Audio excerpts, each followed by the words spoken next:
Bonjour.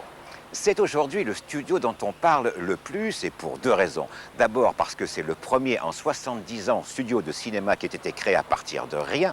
Ensuite parce que ses trois fondateurs sont des géants de l'industrie des médias, avec Spielberg, le réalisateur, Jeffrey Katzenberg, l'ancien patron de Disney, et David Geffen, premier homme dans la musique à devenir milliardaire avec les disques Geffen. Ces trois géants ont mis en commun leur argent et leur talent pour fabriquer ou pour créer les studios DreamWorks, c'est-à-dire travail de rêve. Alors parlons de rêve avec ces bâtiments qui sont réservés à l'animation, un petit village italien avec la piazza, la fontaine, des fleurs et, ce qui n'est pas une tradition italienne, le restaurant gratuit pour les employés. C'est Katzenberg lui-même qui a tout dessiné, choisi même jusqu'à la couleur des joints entre les tuiles. Il a également choisi son équipe, parmi eux beaucoup de Français. Alors nous vous présenterons... Jeffrey recréera un petit village italien avec sa fontaine, ses oliviers, sa piazza et son restaurant. Situé à quelques kilomètres de l'usine Disney, DreamWorks est une oasis qui fait plus penser à un club de vacances qu'à un studio de cinéma. Surtout là où on est, à Glendale, on rentre dans DreamWorks et puis c'est vrai qu'on est dans un autre monde, quoi. Parce qu'il a dessiné le personnage de Moïse adulte, le Français Christophe Serrand est considéré comme une star. Mais le travail de cet ancien professeur à l'école des Gobelins ne s'arrête pas là. Il doit faire en sorte que les 22 animateurs sous sa responsabilité reproduisent au millimètre près son coup de crayon.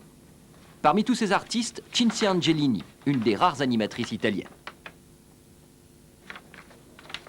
In Italia è molto più difficile. Una donna animatore non so quante ce ne siano, ce ne sarà una o due penso in Italia, non lo so. E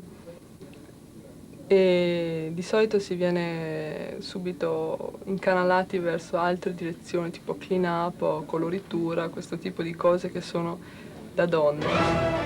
Pour la première fois dans un film d'animation, on a fait appel aux effets spéciaux utilisés dans le cinéma classique. Quant à la traversée de la mer Rouge, elle sera le fruit d'un travail commun entre le numérique et le dessin.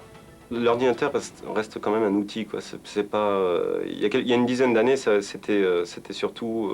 enfin, tous les animateurs traditionnels avaient l'impression que ça allait nous piquer notre boulot. Mais en fait, ceux qui pianotent sur la machine sont aussi des animateurs. Simplement, ils n'utilisent plus le crayon et la gomme et le papier.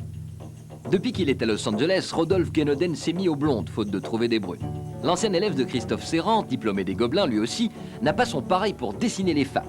Après avoir travaillé sur Zipporah, la femme de Moïse, il s'est lancé sur un nouveau personnage, Chell, qui sera l'héroïne du prochain projet DreamWorks, intitulé La route vers l'Eldorado. L'ambiance zen du studio a vite fait le tour de la ville. Les responsables syndicaux de Disney ont même émis le souhait d'être traités comme leurs collègues de DreamWorks. Mais ce que Disney n'a jamais compris, c'est le fait que les animateurs ont avant tout besoin de se sentir en famille. Spielberg et Katzenberg, eux, ont simplement cherché à créer un environnement qui donne l'impression d'être en vacances toute l'année, avec un gros salaire à la clé.